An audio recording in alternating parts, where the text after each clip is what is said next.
Am I justified in refusing to pay rent after my parents handed my place to my sister? My name is Madison, and when I was 22, I graduated with a degree in business administration. For years during college, I'd been incredibly fortunate. I got to live in my grandmother's old apartment. Well, technically, it was my dad's now. He inherited it after she passed away. All I had to do was cover the utilities, which I managed by working part-time as a server at Carmine's, a little Italian place a couple of blocks away. It wasn't always easy, balancing studies with work. I remember so many nights coming home completely exhausted, my feet aching from waiting tables, only to dive into hours of studying or assignments. But I did it. Because that's what responsible adults do, right?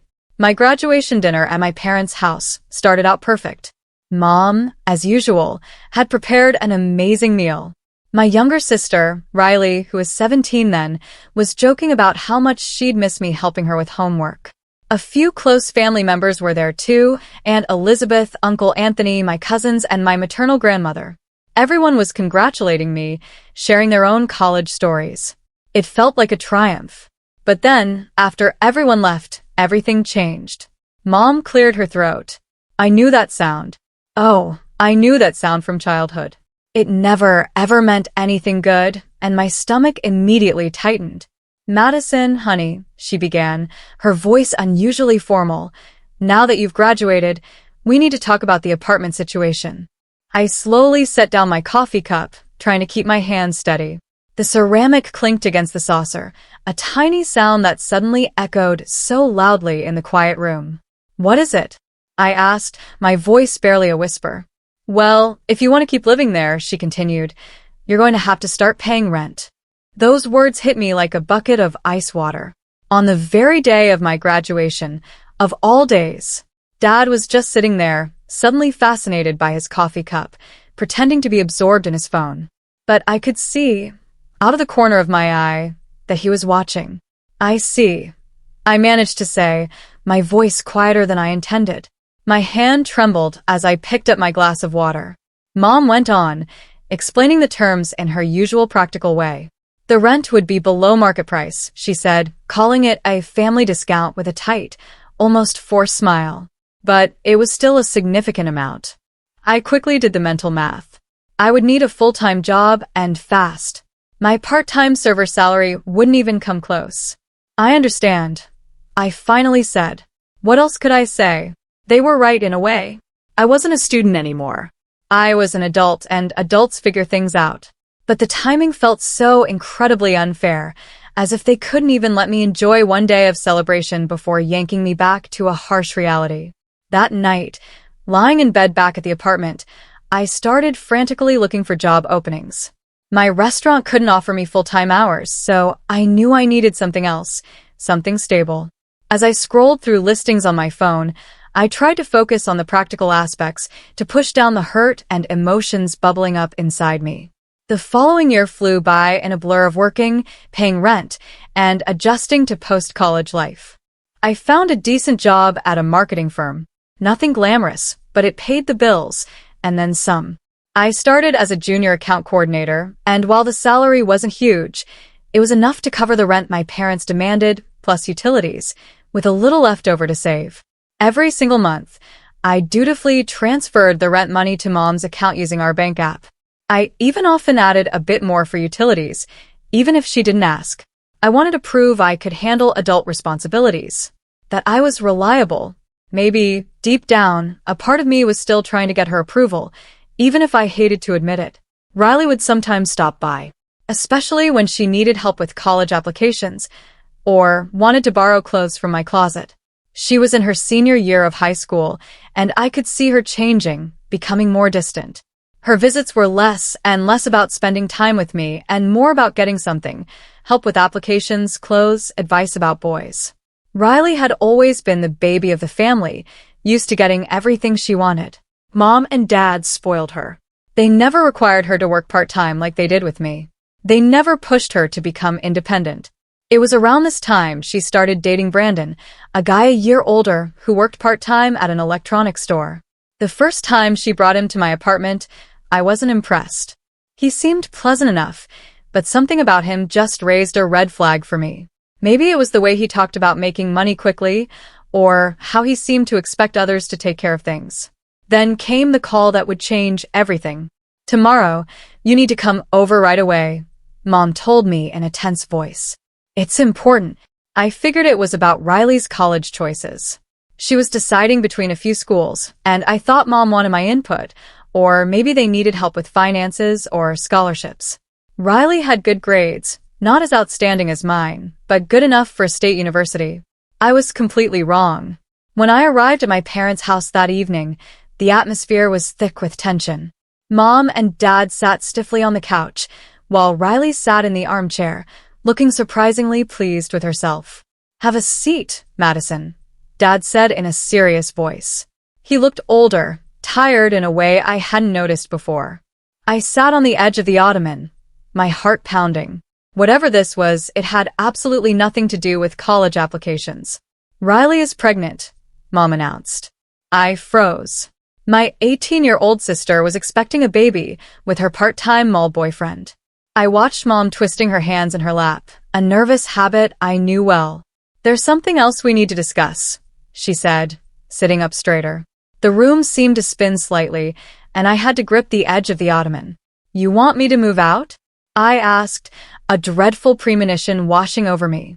"Riley and Brandon need a place to start their family," Mom stated, as if it were the most natural, obvious thing in the world. "It's the perfect solution. The apartment is already furnished, in a good neighborhood, and close to Brandon's parents." I looked at Riley, who was just examining her freshly painted nails with a satisfied expression. She didn't even seem bothered about asking her own sister to leave. She was still wearing my old sweater, the one she borrowed last month and never returned. "1 week to find a new place?" I managed to say, my head spinning. The thought of apartment hunting while working full-time made me feel completely overwhelmed. "A week should be enough," Mom added casually. "Oh, and by the way," she continued, as if it were a minor detail, "you will continue to pay the rent." I burst out laughing. I honestly thought it was a joke. But then I saw their serious, unyielding faces, and the laugh died in my throat, replaced by a cold dread. "You cannot be serious," I said. "Your sister and Brandon are young," Mom explained patiently. "They don't have stable jobs yet. And with the baby coming—" Her voice trailed off, gesturing vaguely at Riley's still flat stomach. "So, let me get this straight," I interrupted, my voice rising despite my efforts to stay calm. "You want me to leave, but you want me to keep paying rent for an apartment I won't even be living in. For them. They need our help," Dad said sternly, finally looking me in the eye. "It's your responsibility as the older sister. Family is family." "My responsibility?" I stood up, my hands shaking with frustration and anger. "If they're old enough to start a family, they are old enough to get jobs and take care of themselves. Has either of them even looked for full-time work?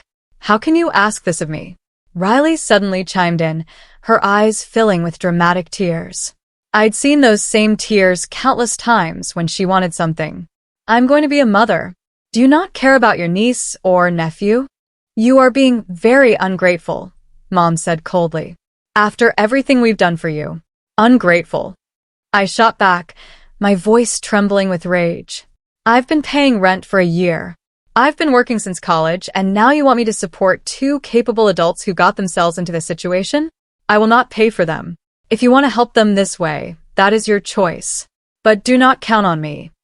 I walked out of that house with their accusations of being ungrateful and selfish ringing in my ears, following me all the way to my car. The front door closed behind me with a heaviness that felt like the end of something important. I didn't wait a week. That very night, I started packing my things.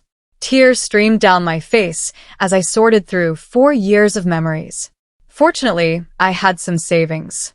All those extra hours at work were finally going to help. I had been saving for difficult times, and boy, had they arrived. I found a small studio apartment on the other side of town, and signed the lease the very next day. It wasn't as nice as my old place. The kitchen was tiny, the bathroom needed some updates, and the commute to work was going to be longer, but it was mine.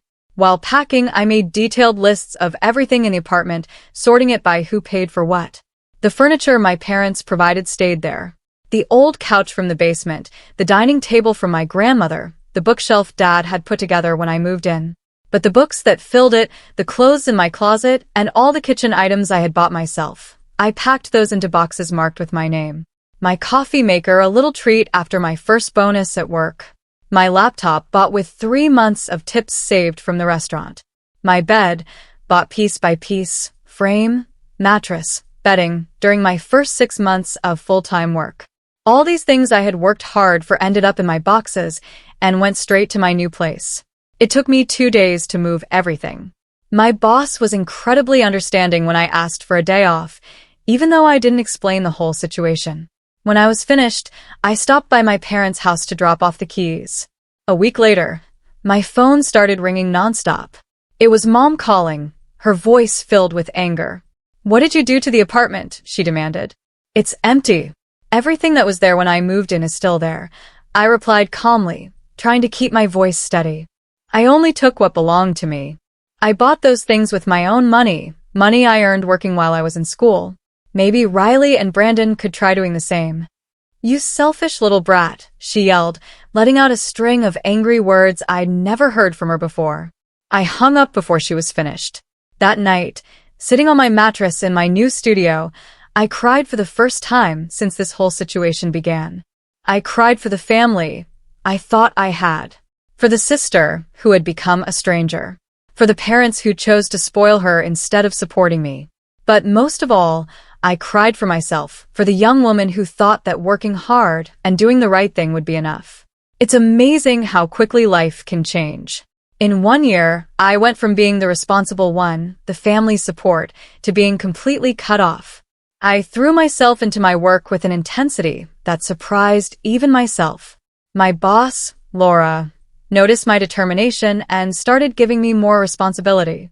When a major client needed someone to handle a social media issue in the middle of the night, I volunteered. When the office needed someone on the weekend to prepare a big presentation, I was there. Work became my refuge, the only place where effort and merit truly mattered. Soon I was managing my own projects. The promotion came with a nice raise, enough for me to start looking for a better place. My little studio didn't feel so cramped anymore, but I had started to dream bigger. I opened a savings account specifically for a down payment on a house of my own. One day, never again would I rent from my family or anyone else. Through mutual friends and social media, I heard news about my family. Riley had given birth to a boy, my nephew. Even though I never met him, plenty of pictures circulated online. A little face in a blue blanket, chubby hands reaching for the camera, his first smiles. Riley and Brandon were still engaged, still living in my old apartment while my parents covered all their expenses. Then one day, without warning, an email from Riley popped into my inbox. My heart skipped a beat when I saw her name. "Hey sis," she wrote, as if the past year had never happened, as if she hadn't played a part in asking me to leave. "I hope you're doing well. I heard you got a promotion. Congratulations. I'd love for you to come visit and meet your nephew. He's a little angel. You'd love him. Also, I heard you're doing really well financially right now." I should have known there was a catch with Riley. There always was. The next email arrived before I could even process the first one. A list. And not just any list. A wish list full of baby items that would strain any budget. Designer clothes costing more than my first month's rent. A stroller more expensive than my laptop. High-end toys that probably cost more than what Brandon made in a month at his job, assuming he even still had it. I sat there staring at my screen, wondering if this was some kind of sick joke. After everything that had happened, after a year of no contact, this was how she chose to reach out to me? Not with an apology, not with any acknowledgement of what had happened, but with a shopping list. "Are you working yet?" I replied, completely ignoring her list. The question was direct, pointed. Her answer came back quickly. "Oh, Mom and Dad are taking care of everything. They pay all the bills and give us spending money. Brandon and I don't need to work right now. We're focusing on being parents. It's such an important job, you know." Then came the part that truly shocked me. "Actually, we're thinking about having more kids soon. Mom and Dad are so understanding. They'll have to keep helping us if we have more babies, and we also want a big wedding, nothing cheap. They'll pay for everything. I read Riley's email 3 times.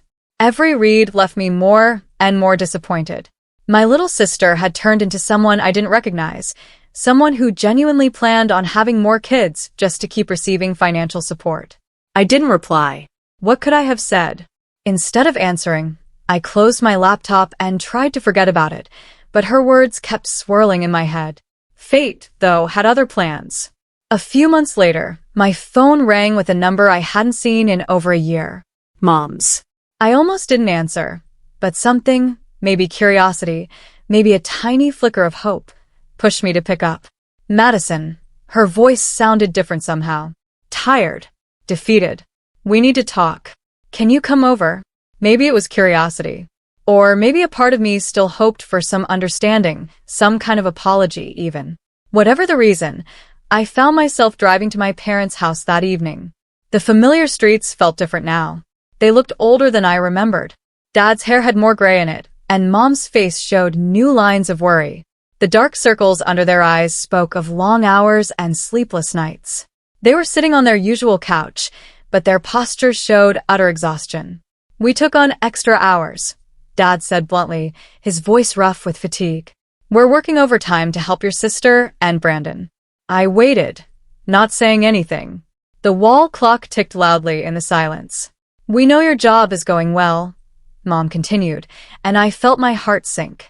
This wasn't going to be an apology. It was going to be another request. We think it's time that you help support your sister, too. I couldn't help it.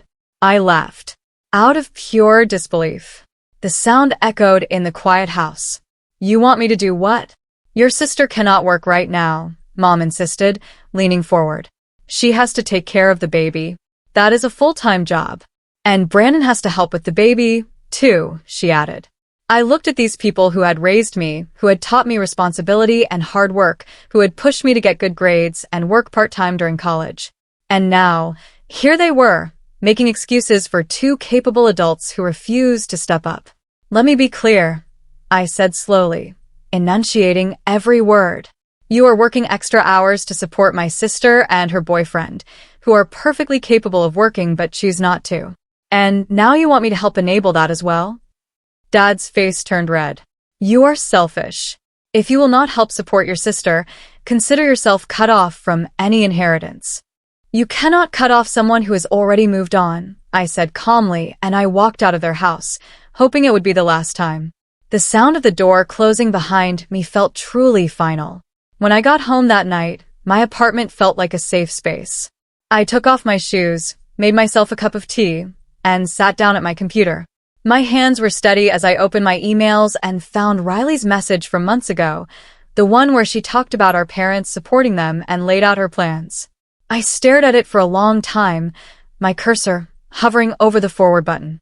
A part of me felt conflicted, but I reminded myself that Riley had taken advantage of our parents' trust first. Without adding a single word or explanation, I forwarded the email to Mom. Sometimes, the plain truth is the most powerful. Mom didn't reply right away. But a week later, my phone rang.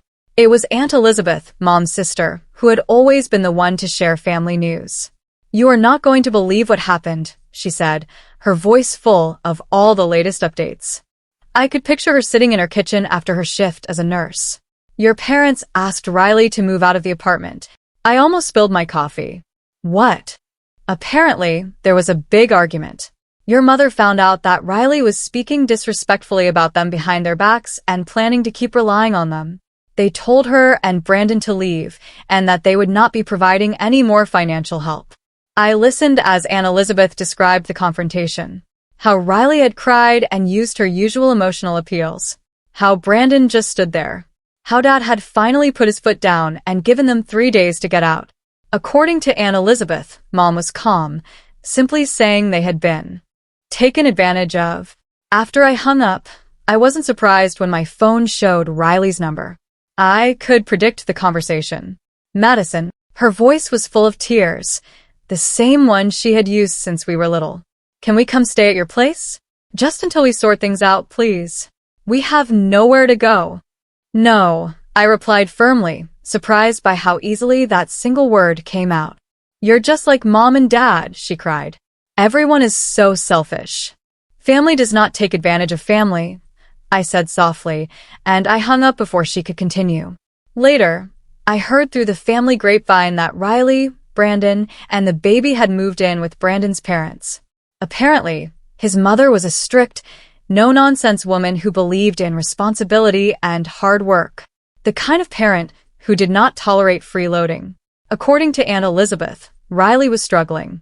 Her mother-in-law required her to follow a schedule, help with household chores, and take care of her own child rather than relying on others. She had to do laundry, cook, and contribute to the household. Riley spent her days complaining about how difficult it all was. Life truly has a way of coming full circle. A few weeks ago, for my birthday, I was having a small get-together with some friends in my apartment. No longer the tiny studio, but a nice two-bedroom place I had purchased, thanks to my savings and good credit. I had invited a small group over for dinner and conversation. Nothing fancy, just good food and company. The doorbell rang during dessert, and a delivery driver handed me a package. The return address made my heart skip a beat. It was from my parents. Inside, there was an elegant silver photo frame. I recognized it immediately, the kind I had admired during a shopping trip with Mom years earlier. I had been looking for something to display my diploma. Along with the frame, there was a card. "We're sorry. We miss you. When you are ready, we would like to talk." The handwriting was Mom's, but Dad had signed it, too. No demands, just a few simple words. I placed the frame on my coffee table and stared at it for a long time. My friends asked if I was okay, and honestly, I didn't know what to say. How do you explain that a silver frame can represent both an attempt to reconnect and a painful reminder of past hurts? That was 2 weeks ago. The frame is still on my coffee table, and the card is on my fridge. I see them every day. Reminders of what I've lost and what might still be repaired. I haven't called them yet. The pain is still there, and it hurts when I think about everything that happened. I hear updates about Riley through family members. She's still living at Brandon's parents' house. She still complains about having to follow the rules and contribute. Her mother-in-law requires her to help with the cooking and cleaning and insists that Brandon keep his full-time job at a local warehouse. They have to contribute to household expenses and save up if they ever want to move out on their own. A part of me hopes that this experience will help Riley grow, teach her the values our parents didn't fully instill in her. Maybe one day she'll understand that love doesn't mean accepting poor choices, and that being kind doesn't mean being taken advantage of. Maybe she'll learn that respect is earned, and that responsibility comes before privileges. As for me, I'm doing well. My career is progressing. I just received another promotion and now manage my own team. I have good friends who understand boundaries and value independence. I'm learning to set healthy boundaries in all my relationships. Sometimes I miss the family I thought I had, but I'm starting to accept that things were not as I imagined. The silver photo frame sits on my coffee table, a reminder of what I lost and a possibility of what I might rebuild one day when I'm ready. When the pain has lessened enough for forgiveness. When I can look at my parents without seeing the choices that favored enabling my sister's behavior over supporting my independence. But for now, I'm focusing on my own life, my own growth, my own path. My home is slowly becoming a real sanctuary, filled with things I chose and earned. I'm planning a vacation for next month, my first real vacation since college. I'm even thinking about adopting a dog, taking small steps to build the life I want, not the one others tried to impose on me. This whole experience really taught me how important it is to protect your own peace. Setting healthy boundaries isn't selfish, it's absolutely necessary. Real kindness always starts with being kind to yourself first. Taking full responsibility for your own life can change everything. Sometimes choosing to step back is the most loving thing you can do for yourself. Healing begins the moment we stop carrying other people's choices. You deserve relationships that lift you up instead of weighing you down. Building your own growth and happiness is never the wrong decision. What would you have done in my shoes? Have you ever faced something like this with your own family? Tell me what you think in the comments below. I really want to know.